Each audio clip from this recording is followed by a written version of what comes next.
हत्या होता है आपकी भतीजी का, हर्षिता का, लेकिन इसमें कई उद्योगपति घुसते हैं, कई उद्योगपति का नाम आता है। संजय मास्टर यही लोग मिल के ये सब करवाया है। गरीब तबके से आते हैं, हम लोग का कोई वैल्यू नहीं है। इससे पहले भी एक घटना वहाँ पर ऐसा हो चुका है कि एक बच्ची के साथ उन पे पहले भी ऐसे आरोप लग चुके हैं, दागी है, उसके बाद फिर हर्षिता के समय दागी है, और अब फिर से उन्हें सचिव का पद दिया जा रहा है। 6 साल हो गया, 6 साल में अभी तक हमको न्याय नहीं मिला है। अभी हर्षिता अपने घर में अपनी बहन से या माँ से या पिताजी से ये बात कभी शेयर की कि 9,000 रुपया स्कूल से मांगा जा रहा है? जस्टिस हर्षिता ही। किशनगंज का सबसे चर्चित हत्याकांड, हर्षिता हत्याकांड, आप लोगों को याद ही होगा। लेकिन इस वक्त एक बार फिर से हम हर्षिता के घर पर है, क्योंकि यहाँ से कई राज जो है आज इस मामले में खुलने जा रहे हैं। इस मामले की जांच जो है एक बार फिर से शुरू हो रही है। इस वक्त आप हर्षिता का घर जो है ये देख रहे हैं, और यहाँ से आज कई राज, कई अधिकारियों के राज जो है वो भी खुलेंगे, और स्कूल के राज भी खुलेंगे कि किस तरीके से हर्षिता की हत्या की साजिश जो है उस स्कूल में रची गई थी। यानी कि बाल मंदिर जो स्कूल है उस स्कूल में, और देशवा न्यूज की जो टीम है वो इस वक्त हर्षिता के घर पर है। हर्षिता के परिवार से बातचीत करेंगे और तमाम सबूतों के साथ आज यहाँ पर कई राज जो है खोलेंगे। तो देखिए, इस वक्त हमारे साथ में हर्षिता के पिताजी हैं। हम इनसे जानेंगे कि आखिरकार 2019 में जब हर्षिता ने सुसाइड किया था, लेकिन जब आप इस मामले के तह तक जाएंगे तो ये सुसाइड नहीं, ये हत्या है, और हत्या स्कूल में रची जाती है, और स्कूल में हर्षिता पर इतना ज़्यादा दबाव दिया जाता है कि वो मौत को गले लगा लेती है। तो पिताजी हमारे साथ हैं, हम इन्हीं से बात करते हैं। क्या नाम हुआ आपका? आशीष कुमार गुप्ता। आशीष कुमार, हर्षिता के पिता हैं। क्या था पूरा मामला, क्या आया था निकल कर? कोचिंग करती थी संजय मास्टर के वहाँ पर, वहीं पर संजय मास्टर उससे रुपया मांगा था कि इतना रुपया तुम दो तब तुमको हम पास करा देंगे। वो बात तो सुन के वो बर्दाश्त नहीं कर सके, और भी अन्य कुछ बात बोला होगा, तो वो सब सुन के उसको मन में क्या आया नहीं आया। 2019 का मामला है, पर आपके आंखों में आंसू अभी भी है। तो हम क्या कर सकते हैं। हम उसके बाद संजय मास्टर के वहाँ गए, खोजे, ये बोला नहीं, बोले यहाँ से चली गई है, हमको कुछ पता नहीं है। एक बड़े स्कूल में आपकी बेटी पढ़ा करती थी, गोविंद बिरयानी जी, आप तो जानते ही हैं। गोविंद बिरयानी पर पहले भी गंभीर आरोप लग चुके हैं, और उसके बाद अब आपकी जो बेटी थी उसमें भी इनका नाम आया।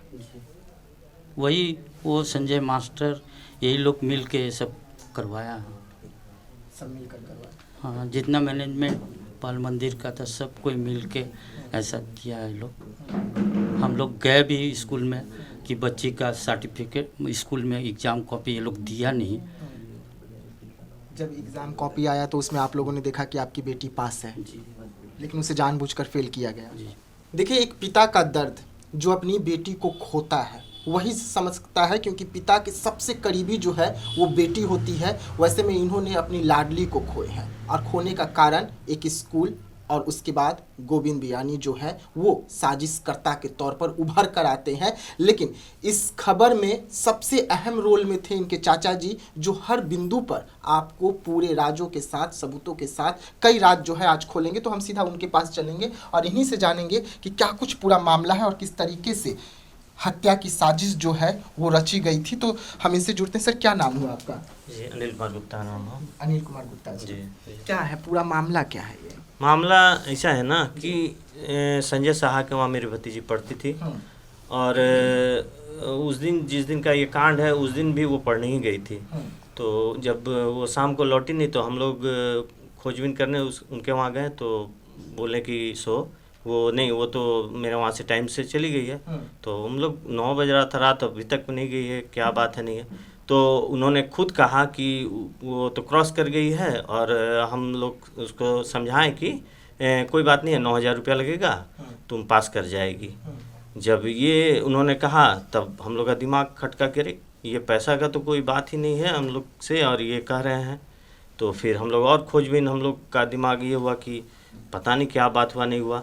तो फिर करते करते हम लोग बहुत खोजबीन किया और नहीं मिली। तो फिर 2 बजे 2-2:30 बजे के बाद फ़ोन आता है कि यहीं सूर्य कमल ये स्टेशन है वहाँ से, कि हम लोग चूँकि रिंग कर रहे थे मोबाइल में, उसका मोबाइल बजर माने रिंग हो रहा था, उठा नहीं रही थी कोई, तो वहाँ से उठाया कोई और बोला कि ऐसा ऐसा बात है, बच्ची जो है यहाँ गिरी पड़ी हुई है। मतलब बाल मंदिर जो स्कूल है वहाँ पर ये सारा साजिश रचा गया। 9,000 रुपए का मांग जो है स्कूल की ओर से किया जाता है। तो यहाँ ये सिर्फ आपकी बेटी के साथ नहीं होगा, आपकी भतीजी के साथ नहीं होगा, औरों के साथ हो रहा होगा। एकदम हुआ होगा। और इस दरमियान में जब हम लोग गए स्कूल में तो वहाँ और अभिभावक आए थे, उन्होंने भी कहा कि मेरे बच्चे के साथ भी ऐसा, कोई बहादुरगंज के थे, कोई कहीं के थे और कहीं के भी थे, तो उन लोग के साथ भी ये बात उठा और सब उन लोग आक्रोशित था। इस दरमियान में स्कूल के जितने भी टीचर वगैरह थे सब हम लोग कॉपी के मांग करने के लिए गए स्कूल की, कॉपी दिखाइए कहाँ फेल की है बच्ची। तो हम लोग को आश्वासन दे देकर 2 घंटा 2.5 घंटा चाय पानी ये वो पिला कर रखा गया। जब हम लोग देखे कि कोई आ ही नहीं रहा है तो हम लोग पता लगाए, तो पता लगा कि कोई नहीं है, स्कूल का सब छोड़ छाड़ के भाग गया है। तो फिर हम लोग जो है इधर उधर करने लगे कि नहीं कोई आए। तो फिर कोई नहीं आया तो प्रशासन आई तो प्रशासन भी कॉपी का डिमांड करने लगी। उस समय डीएसपी थे अखिलेश कुमार, उन्होंने भी बहुत देर इंतजार किया। उसके बाद बोले कि अभी तक कॉपी क्यों नहीं आ रहा है, ट्रेन भिजवाना होगा या ट्रक भिजवाना होगा कि कॉपी लाने में इतना टाइट देर हो रहा है। तो फिर उन्होंने जब कड़ा रुख अपनाया तो कुछ मैंने उनके आने के 1 घंटा बाद उन लोग ने कॉपी लाया तो उन्होंने काट कूट करके कॉपी दिया। उसके बाद जो है हम लोग को आश्वासन दिया गया कि आप लोग आश्वस्त रहिए, हम लोग इस स्कूल पर 3 सदस्यीय टीम का गठित करेंगे और दूध का दूध और पानी का पानी हम लोग बता देंगे कि क्या सही है क्या गलत है। एक हत्या होता है आपकी भतीजी का, हर्षिता का, लेकिन इसमें कई उद्योगपति घुसते हैं, कई उद्योगपति का नाम आता है, संरक्षण प्राप्त है, सब पूंजीपति है जो किशनगंज में दबदबा रखते हैं, बाहुबली है एकदम। और हम लोग को इसलिए दबा दिया जाता है, हम लोग गरीब तबके से आते हैं, हम लोग का कोई वैल्यू नहीं है, पूंजीपति लोग हैं, सब मिलकर सबको अपने हैंडल में करके और हमारे केस को इन लोगों ने फाइनल कर दिया था। फिर हम अपना सच्चाई के लिए हमने फिर परिश्रम किया और फिर डिस्ट्रिक्ट कोर्ट में हम लोगों ने रिव्यू दाखिल किया। रिव्यू दाखिल करने के बाद केस स्टैंड हुई। केस स्टैंड होने के बाद जो है हम लोग अब केस को ट्रू ही करने वाले थे, तो चूँकि माँ की तबीयत थोड़ा सा गड़बड़ चलने लगा तो हम लोग उस पर थोड़ा सा स्टे लगा दिए हैं। गोविंद बियानी का इसमें अहम रोल है जी। उन पे पहले भी ऐसे आरोप लग चुके हैं, दागी हैं, उसके बाद फिर हर्षिता के समय दागी हैं और अब फिर से उन्हें सचिव का पद दिया जा रहा है।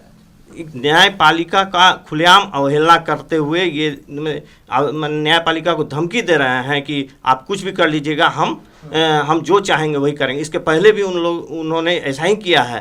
अपने समझिए कि एकदम वो एक पक्षता की नहीं, जो हम चाहेंगे सो कर, आप लोग कुछ कर लीजिएगा, ये कोर्ट कानून कचहरी मेरे लिए कुछ नहीं है, जो हम चाहेंगे वो कर लेंगे। हम वापिस इन लोगों ने किन लोगों ने बनाया वो हमको मालूम नहीं है, फिर वापस इसको फिर सेक्रेटरी बना दिया गया। इतना दुर्घटना होने के बाद भी इन लोगों ने न्यायपालिका को कुछ नहीं समझा है कि तो ऐसे हिसाब से तो जो दागी हैं जिन पर आरोप लग चुके उन्हें नहीं बनाना चाहिए। तो एक न्योता और हर्षिता जैसा कांड को दे रहे हैं कि एक और हर्षिता सामने आए। एकदम एक फिर जो नया घटना आएगा, फिर जो इन लोग कहेंगे नहीं हटाओ इनको हटाओ, फिर कुछ दिन के बाद फिर हटा दिया, फिर इस तरह का फिर कुछ बड़ा दुर्घटना होगा। ये लगता है कि ये फिर दुर्घटना करने के लिए ही इनको जो है लाया गया है स्कूल में, कि फिर कोई नया दुर्घटना हो और फिर इनको कुछ दिन के लिए टाल दिया जाएगा, फिर लाया जाएगा। ये प्रक्रिया चलता ही रहेगा इनका, इस टाइप का लग रहा है। लेकिन जब आप स्कूल गए थे उस समय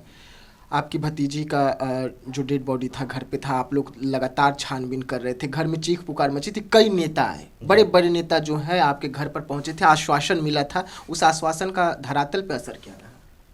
उस समय ऐसा था ना कि ये किशनगंज का ये माहौल था ना कि सिर्फ जस्टिस हर्षिता, यही एक पूरा किशनगंज का यही एक ये था स्लोगन था कि नहीं जस्टिस चाहिए हर्षिता। और उस दरमियान में जितने भी यहाँ के एमपी जावेद साहब, उनकी माँ जो बूढ़ी, वो आई सांत्वना देने के लिए। दिलीप जायसवाल जो अभी मंत्री हैं वो आए, 2-2 दिन आए हमारे वहाँ कि नहीं आप लोग को न्याय मिलेगा।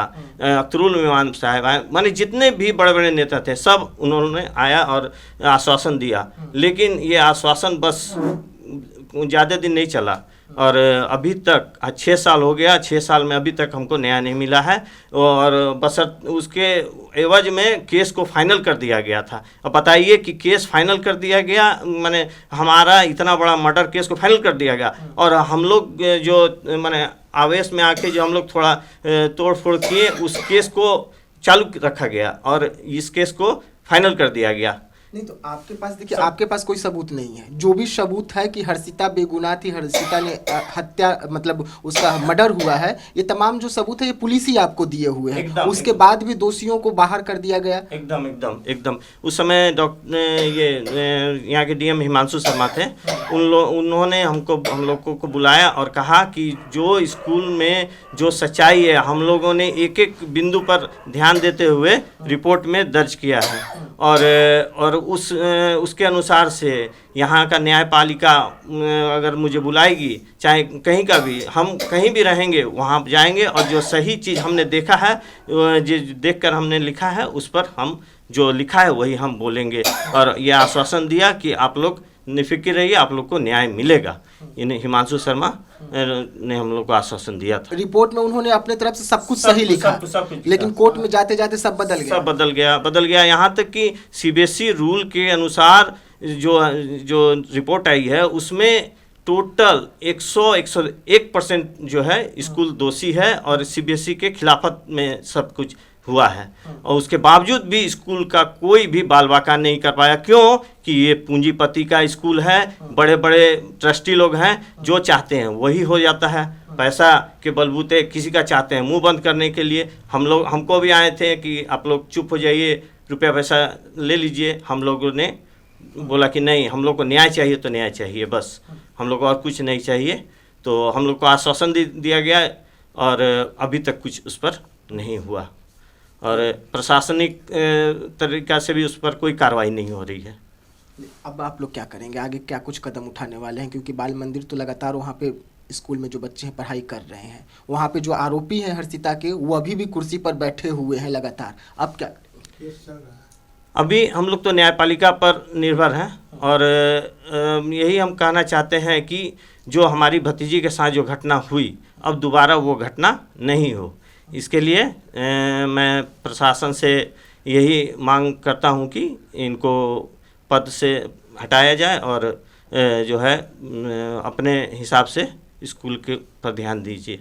अच्छा, आपको मतलब कभी हर्षिता अपने घर में अपनी बहन से या माँ से या पिताजी से ये बात कभी शेयर की कि 9,000 रुपये स्कूल से मांगा जा रहा है, डिप्रेशन में थी, परेशान चल रही थी, ऐसा कुछ?